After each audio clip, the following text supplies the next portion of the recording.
Hello everyone, Indian polity के next session में session 4 में आप सभी का स्वागत है। आज के इस सेशन में हम लोग डिस्कस करेंगे कि सिटीजनशिप क्या होती है, इसके बाद कॉन्स्टिट्यूशनल में सिटीजनशिप को लेकर के जो है क्या क्या प्रावधान दिए हैं, किस आर्टिकल से किस आर्टिकल तक जो है इसके प्रावधान हैं कॉन्स्टिट्यूशन में, कब कब अमेंडमेंट हुए थे, हमें नागरिकता कब प्राप्त होगी, कैसे कैसे प्राप्त होती है, ठीक है, हमारी नागरिकता कैसे छिन जाती है, ठीक है, इन सभी चीज़ों के बारे में हम लोग डिस्कस करेंगे। तो आइए स्टार्ट करते हैं। सिटीजनशिप बेसिकली क्या है कि दूसरे देशों की तरह भारत में भी दो तरीके के लोग पाए जाते हैं, ठीक है। एक तो हम लोग जैसे कि हम सभी को अपने देश की नागरिकता प्राप्त होकर रखी है, हम लोग लिखते हैं ना कि मतलब हम सिटीजन हैं इंडिया के। इसके अलावा जो है विदेशी लोग भी पाए जाते हैं, ठीक है। तो जो हम लोग हैं, हम लोगों को तो सिविल राइट्स और पॉलिटिकल राइट्स दोनों हमें प्राप्त होते हैं, लेकिन जो ये विदेशी लोग होते हैं इन्हें ये सब राइट्स जो है प्राप्त नहीं होते हैं। मतलब ऐसा थोड़ा नहीं है कि कोई बाहर से आ गया और वो जो है क्या करे, यहाँ पर MP MLA का चुनाव लड़े, तो ऐसा तो होता नहीं है। वो सब तो हम ही लोग लड़ सकते हैं ना, ठीक है। इसके अलावा हम लोग पूरी तरीके से सदस्य हैं, क्योंकि नागरिक हम लोग भारतीय हैं तो पूरी तरीके से सदस्य होते हैं, लेकिन विदेशी सदस्य नहीं होते हैं। हम लोग पूरी तरीके से निष्ठा रखते हैं अपने देश के लिए, ठीक है, और हमें सिविल और पॉलिटिकल राइट्स प्राप्त होते हैं। विदेशी नागरिकों के भी कह सकते हैं दो तरीके के विदेशी नागरिक हो सकते हैं। एक तो वो लोग जो फ्रेंडली हैं, ठीक है, और दूसरे वो जो मतलब कह सकते हैं कि हमारे एनिमी हैं, ठीक है। फ्रेंडली जो होते हैं उनके साथ हमारे देश के अच्छे संबंध होते हैं, और एनिमी मतलब जैसे कि कोई चोरी छुपे आके आतंकवादी यहाँ पर रह रहा हो तो वो तो हमारा क्या हो गया, एनिमी हो गया, ठीक है। या फिर जो है मतलब वो हम लोगों का क्या हो गया, एनिमी हो गया। तो हमारे संविधान में, ठीक है, सिटीजनशिप को लेकर के कुछ विशेष अधिकार हम लोगों को प्रदान किए गए हैं। तो हम लोग जानेंगे कि वो विशेष अधिकार बेसिकली क्या क्या प्रदान किए गए हैं। तो सबसे पहला क्या है कि अगर हम भारत के नागरिक हैं, ठीक है, हमें नागरिकता प्राप्त है, तो रिलीजन को लेकर के, रेस को लेकर के, मतलब नस्ल को लेकर, जाति को लेकर, सेक्स को लेकर के और जन्म के स्थान को लेकर के, ठीक है, कभी भी भेदभाव जो है वो नहीं किया जाएगा। कॉन्स्टिट्यूशन में ये प्रोविज़न जो है वो किया गया है। ये प्रोविज़न किस आर्टिकल के अंतर्गत है, ये है आर्टिकल नंबर 15 के अंतर्गत, याद रखिए, ठीक है। दूसरा कि सार्वजनिक रोजगार के मामले में अवसर की समानता का अधिकार दिया जाएगा, ठीक है, यानी कि सबको इक्वल अपॉर्चुनिटी होगी पब्लिक एम्प्लॉयमेंट के लिए। ये किस आर्टिकल में कहा गया है, ये आर्टिकल नोट कर लीजिए, आर्टिकल 16 में कहा गया है। तीसरा क्या है, भाषण और अभिव्यक्ति, विधानसभा में मतलब असेंबली का अधिकार, संघ का अधिकार, आंदोलन करने का अधिकार, निवास और पेशे की स्वतंत्रता का अधिकार एज ए सिटीजन जो है हमें मिला हुआ है। यानी कि हम अपने मन का पेशा चुन सकते हैं, हम आंदोलन कर सकते हैं, हम असेंबली कर सकते हैं, ठीक है, हमें अपने आप को व्यक्त करने की जो है, बोलने की जो है आज़ादी है, ठीक है। तो ये अधिकार भी एक सिटीजन को प्राप्त होते हैं। ये किस आर्टिकल में है, ये है आर्टिकल नंबर 19 में है, ठीक है। इसके अलावा है सांस्कृतिक और शैक्षिक अधिकार, मतलब कल्चरल एंड एजुकेशनल राइट। ये अधिकार भी भारत के नागरिक को प्राप्त है, ठीक है। ये आर्टिकल नंबर 29 एंड 30 में इसके बारे में बताया गया है।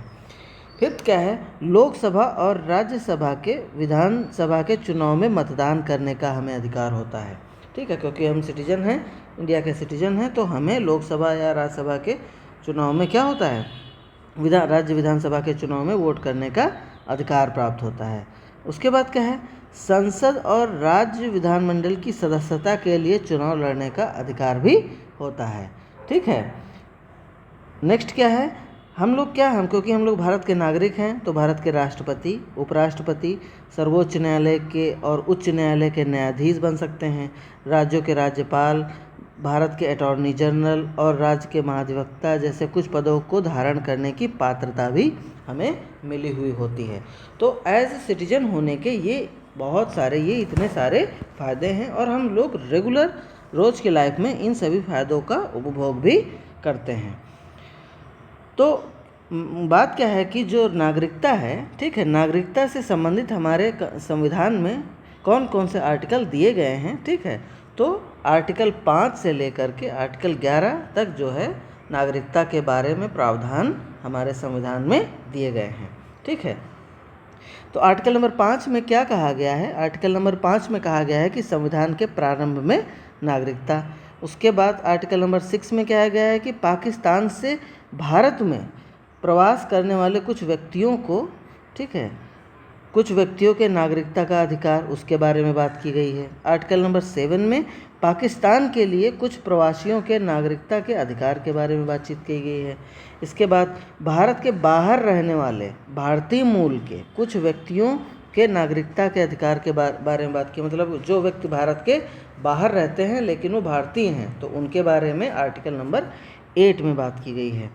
आर्टिकल नंबर 9 में क्या है कि व्यक्ति स्वेच्छा से एक विदेशी राज्य का अधिग्रहण कर रहा है जो नागरिक नहीं है। इसका मतलब है कि अगर कोई व्यक्ति अपनी स्वेच्छा से किसी दूसरे देश की नागरिकता को ग्रहण करता है तो वह अपने देश की नागरिकता को, इंडिया की नागरिकता को क्या कर देगा? खो देगा। तो इस बारे में बातचीत की है आर्टिकल नंबर 9 में। आर्टिकल नंबर 10 में नागरिकता के अधिकारों की निरंतरता की बात की गई है। ठीक है, आर्टिकल नंबर 11 में कानून द्वारा नागरिकता के अधिकार को विनियमित करने के लिए मतलब कि पार्लियामेंट जो है राइट ऑफ सिटीजनशिप जो है राइट ऑफ सिटीजनशिप को रेगुलेट कर सकती है। ठीक है, इस बारे में आर्टिकल नंबर 11 में बातचीत की गई है। तो यहाँ से क्वेश्चन पूछा जा सकता है कि किस आर्टिकल में क्या बातचीत की गई है। आगे बढ़ते हैं, कॉन्स्टिट्यूशनल क्या प्रोविज़न जो है दिए गए हैं अपने कॉन्स्टिट्यूशन में नागरिकता को लेकर के। तो संविधान के भाग 2 में, याद रखिए भाग 2 में आर्टिकल नंबर मतलब अनुच्छेद 5 से 11 तक नागरिकता से संबंधित जो है बातें की गई हैं। ठीक है, और जो है नागरिकता अधिनियम 1995 को, ठीक है, मतलब संसद ने नागरिकता अधिनियम 1995 अधिनियमित किया था।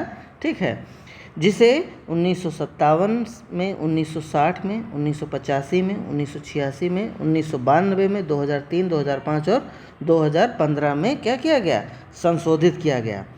तो संविधान के अनुसार क्या है कि क्योंकि हमारा संविधान 26 जनवरी 1950 को जो है लागू किया गया था, तो उस समय जो है 4 श्रेणियों के व्यक्ति, ठीक है, उनको भारत का नागरिक जो है बना दिया गया। तो वो कौन कौन सी श्रेणी हैं? भारत में अधिवासी व्यक्ति, मतलब ऐसे व्यक्ति जो भारत के ही रहने वाले थे, उन्हें नागरिकता दे दी गई थी। इसके बाद ऐसे व्यक्ति जो पाकिस्तान से चल के अपने यहाँ पर आए, उन्हें नागरिकता दी गई थी। फिर ऐसे व्यक्ति जो पाकिस्तान चले गए थे लेकिन बाद में वापस लौट के आ गए, उनको भारत की नागरिकता दे दी गई थी। ठीक है, इसके बाद ऐसे व्यक्ति जो इंडिया के रहने वाले थे, इंडियन ओरिजिन के थे, लेकिन वो आउटसाइड इंडिया रह रहे थे, ठीक है, उन्हें भी भारत की नागरिकता 26 जनवरी 1950 को दे दी गई थी। तो आगे बढ़ते हैं। आगे है कि नागरिकता हमें कैसे मिलती है। ठीक है, तो या तो हमारा जन्म हुआ हो, ठीक है, या तो हमारे वंश के द्वारा, या रजिस्ट्रेशन करने के द्वारा, ठीक है, या प्राकृतिकरण के द्वारा, या क्षेत्र के निगमन के द्वारा। क्षेत्र के निगमन के द्वारा मतलब क्या है कि सपोज दैट हमने कहीं किसी देश में आक्रमण किया, ठीक है, तो वहाँ पर जो रहने वाले लोग हैं, ठीक है, हमने उसे जीत लिया, तो वहाँ के रहने वाले लोग भी क्या हो जाएंगे? अपने भारत के नागरिक हो जाएंगे, क्योंकि हमने उनको जीत लिया। ठीक है, इसके बाद नागरिकता का लॉस बेसिकली कैसे होता है, कैसे नागरिकता चली जाती है। तो 1955 के अधिनियम के अनुसार नागरिकता जो है 3 तरीके से जो है वो खो सकती है। ठीक है, तो एक तो है कि हम अपने देश की नागरिकता ही छोड़ दें, ठीक है, त्याग कर दें, ठीक है, या फिर गवर्नमेंट टर्मिनेट कर दे, समाप्त कर दे, ठीक है, या फिर किसी अभाव के द्वारा का क्या मतलब होता है कि अगर कोई व्यक्ति जो है गलत तरीके से भारत की नागरिकता को प्राप्त कर लेता है, ठीक है, तो सेंट्रल गवर्नमेंट क्या करेगी? उसकी नागरिकता को जो है वो कैंसिल कर देगी। या फिर कोई व्यक्ति अपने कॉन्स्टिट्यूशन के प्रति डिसलॉयलिटी शो करता है, ठीक है ना, तब भी गवर्नमेंट उसकी नागरिकता को क्या कर देगी? डिप्राइव कर देगी, मतलब ख़त्म कर देगी। ठीक है, या फिर अगर वार के दौरान, ठीक है, कोई व्यक्ति अनलॉफुल ट्रेड करता है, मतलब कम्युनिकेशन करता है दुश्मन देश के साथ में, ठीक है, तब भी जो है उसकी नागरिकता क्या हो जाएगी, गवर्नमेंट कैंसिल कर देगी।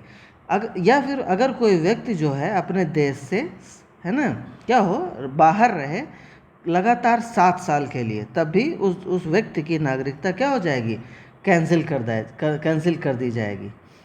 तो ये सारी चीज़ें हैं जो है, इन वजह से नागरिकता जो है वो खो जाती है। तो ये था आज का सेशन। होप सो आप सभी को अच्छा लगा होगा, ठीक है।